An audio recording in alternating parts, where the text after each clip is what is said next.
Shalom, family. Excuse me. Today we're continuing with the new series, Ancient Command, Modern Misunderstanding. And in this lesson, we're going to deal with the question, what does it actually mean to abstain from blood? When we read the command in the scripture to abstain from blood, we have to understand it within its proper context. The Bible was written in a time where people lived, ate, sacrificed, and worshiped very differently than we do today. So, before we apply a modern understanding to an ancient command, we must first ask, what did this mean to the people it was originally given to? What were they actually being told not to do? Because if we misunderstand that, we risk adding to the word instead of rightly dividing it. And today we're going to deal with one of those misunderstandings, taking an ancient command and applying a modern meaning that was never there. So let's start with the scriptures and see what it actually says. So, we are going to start. Give me 1 second. Let me get this up on my end. Leviticus 17, and we're going to start reading at 10. And whatsoever man that be of the house of Israel, or of the stranger that sojourn among you, that eateth any manner of blood, I will even set my face against that soul that eateth blood, and will cut him off from among his people. For the life of the flesh is in the blood, and I have given it to you upon the altar to make an atonement for your souls. For it is the blood that maketh an atonement for the soul. So, here, we know that in Leviticus 11, we have the clean animals and stuff like that, the animals that you can eat, so on and so forth. But also, those were the same animals that you could sacrifice. And as we see here, in verse 11, it's talking about the life of the flesh is in the blood, and I have given it to you upon the altar to make for an atonement of your souls. So we know that we're taking animals and we are using them animals to make atonement for our souls. We know that this was what they were doing back then. So now let's go to Deuteronomy, and we're going to 12.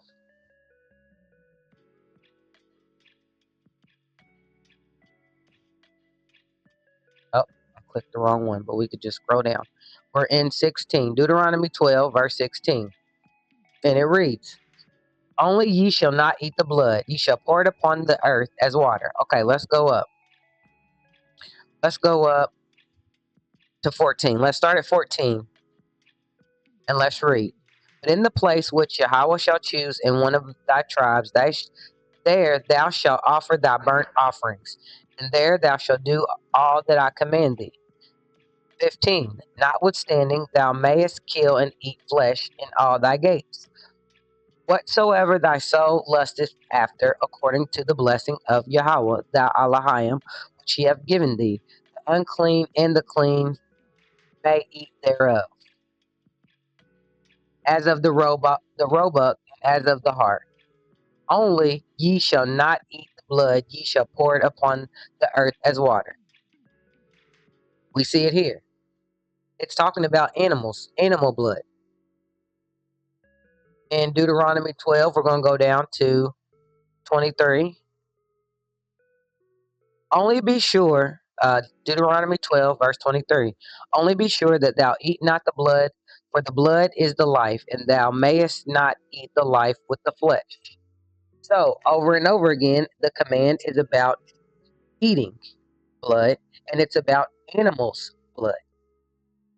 We went over this, and if you need more clarity, you can go back and you can read these chapters where I pulled the verses from, and read more and get more understanding. But for time's sake, we're not going to read each and every scripture, the amount of scriptures. That'll be for you in your private time to get more understanding. So, what we're going to go over now is what this meant in their time. So, in the ancient world, this referred to drinking animals' blood, eating meat not properly drained, pagan rituals involving blood. This is what the ancient people, and still today. I was going to put a video that I found on YouTube about a tribe. I forgot what the tribe was called, but you can do a simple search on YouTube and find these tribes that are still in our time doing these rituals, and they tell you that they are rituals, worshiping their gods. It's not to sustain life. Animal blood is not just to sustain life. If you choose to eat it, even though he said don't eat it, that's on you. But that's between you and Yah. But that's not what sustains life in the food matter. But let's go back to Leviticus really fast. We're going to chapter 17, and we're going to verse 13. And it reads, "And whatsoever man there be of the children of Israel, or of the strangers that sojourn among you, which hunteth and catcheth any beast or fowl that may be eaten, he shall even pour out the blood thereof and cover it with dust." So it's telling you how they ate the meat that was properly drained. And when the blood hit the ground, they covered it with dust. That was a law. This is the dietary instruction. This is not medical at all. So let's move over to the New Testament, and we're going to see how they confirm it here. We're going to Acts 15 and verse 20. And it reads, "But that we write unto them that they abstain from pollutions of idols, and from fornication, and from things strangled, and from blood." We see it here. Acts 15:29. Let's go down. They, they yet abstained from meats offered to idols, and from blood, and from things strangled, and from fornication, for which if ye keep yourself, ye shall do well. Fare ye well. Notice the content. Meats offered to idols, things strangled, fornication. Everything that we just read is about food and behavior that's tied to eating and worship. The pagans worshiping their God. So, what we're going to do now is we're going to see a historical reality. We're going to talk about a historical reality. We're going to deal with the facts. At the time these commands were given, there were no medical procedures involving blood. I searched and searched and searched and searched, and I could not find anything. There was no understanding of blood circulation, no tools to transfer blood between people.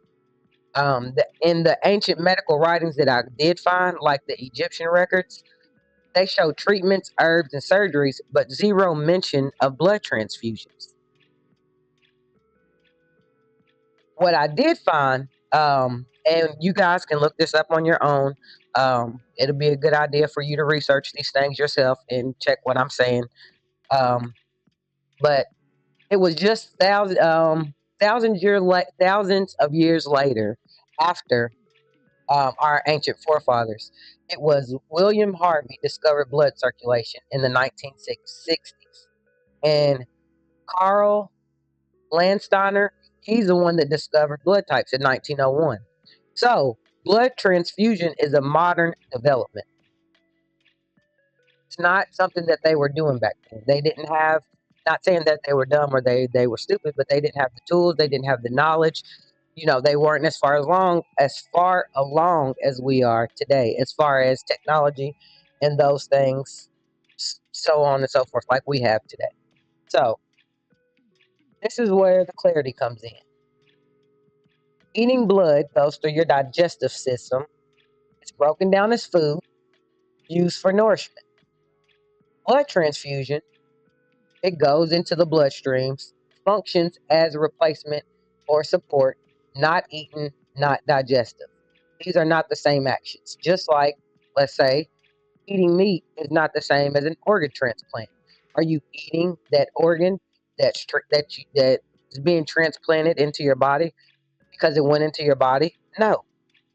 Is there a difference in drinking fluids and IV fluids? Yes, it's not the same. Different purpose, different process. Now, Ultimately, it's for bodily functions, inside internal bodily functions, but to eat and to, for instance, when you put something on your skin, it can it can poison you, just like eating can poison you because it goes in your bloodstream, but it's not the same as um, eating when it goes through your skin. When something goes through your skin, even you can even be poisoned by the sun, sun poisoning. So in Leviticus 17, this command was given: for the life of the flesh is in the blood. I have given it upon you in the altar. We read that. But the blood of these animals were sacred, it was set apart for atonement, not to be treated as common food. The command was about respecting life, honoring what was set apart. You basically saying, "Yeah, you said this, and I believe this." Uh, Let me see if I can find. Want to see if I can find. I don't think I'm going to be able to find it. Let me look over my notes real fast.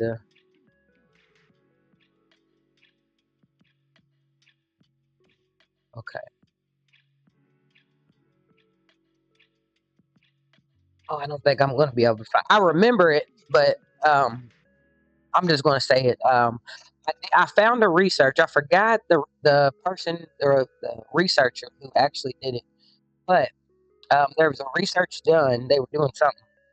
I forgot how the process went or whatever, but they were trying to take animals' blood and like do a blood transfusion from with animals' blood onto humans. Every time they did it, it was fatal. It was not. It was impossible at all. I can't remember what animals' blood they were using. I'm not going to say exactly or even try to remember, but you can look these things up and see the history of blood transfusions and stuff, because these are the scriptures that they use when they say that organ donations or organ transplants or blood transfusions or anything like that that's medical today. They say that they use these scriptures about abstaining from blood to say that it's a sin. That Yah said not to do that. He wasn't even talking about human's blood. Now, I'll give you an instance where back then in the pagan times, what they were doing with the blood was, for instance, like where we get 9 eggs today for Easter. That came from a ritual where they would kill babies and take their blood and dip the eggs into the blood for whatever reason. You can research that too, and you can find these things up. It's really that easy. There's no reason. I tell my kids all the time when they ask me stuff. There's no reason for you to be asking me. You have an iPhone. You have the internet. It's 2026. You can find any information that you want. It's out there for you to see these rituals and these things that they did. And when I was doing some research on nations today or people today that still eat blood and so on and so forth, there's people all over the world that do it. There's Me and my husband watch a show. I forgot what it's called, and you see them eating, making blood pudding and all kind of different things. I mostly see it in the Asian countries and the African countries, but I'm sure there's more. Those are just the things that I watch. My husband always watches. I can't even think of what his name is, and the places that he goes. That's most of it that I see. What's that show called? Where it goes around with the It's called Best Food Review Ever. And he goes to a lot of places and eats a lot of different kind of food. My husband enjoys that show, so we watch that quite often. But along with this study that we're doing here, you can research these things on your own time, and you can go over the scriptures and let Yah show you what he's saying. There's no way when you read the scriptures, there's no way he was ever even talking about this. There's absolutely no way. He was talking about animals and what they were doing with animals. It says, let's go back. I think it's in Leviticus. It's in 17. Leviticus 17, 10. Okay. Oh, oops. Leviticus. We're going to 17 and 10. Sorry about that. And it reads, we already read this, but I want to show you something in here. And whatsoever man there be of the house of Israel, or of the strangers that sojourn among you, that eateth any manner of blood, I will even set my face against that soul that eateth blood, and will cut him off from among his people. For the life of the flesh is in the blood. Now listen to this part. And I have given it to you upon the altar to make an atonement for your souls. You know, if you read the scriptures and you're aware of the scriptures, most people that's in Christianity that may run across this video that hasn't come into the knowledge and the truth of Yahweh, you may be lost because um, when you're still in the world, you don't. I'll say speak for me. I've never heard of any of even paid attention to. I may have heard it, but never paid attention to some of the things that were in the scriptures as far as the order he has it established with foods and so on and so forth. But when you're reading in the scriptures what they did. The same person will say, well, back then they had to take a goat and slaughter it and use the blood to atone for their sins. But he's saying this right here, to make an atonement for your souls, for it is the blood that makes an atonement for the souls. What blood? Animal blood, not human blood. It was never human blood that they were using. Not one time was it ever human blood that they were taking, besides Yahweh Shah. But symbolically, he was the lamb without spot or blemish. Everything that they, like in Passover, the lamb that you go get, he was physically in a human, everything that it read there. So, what I'm going to say, as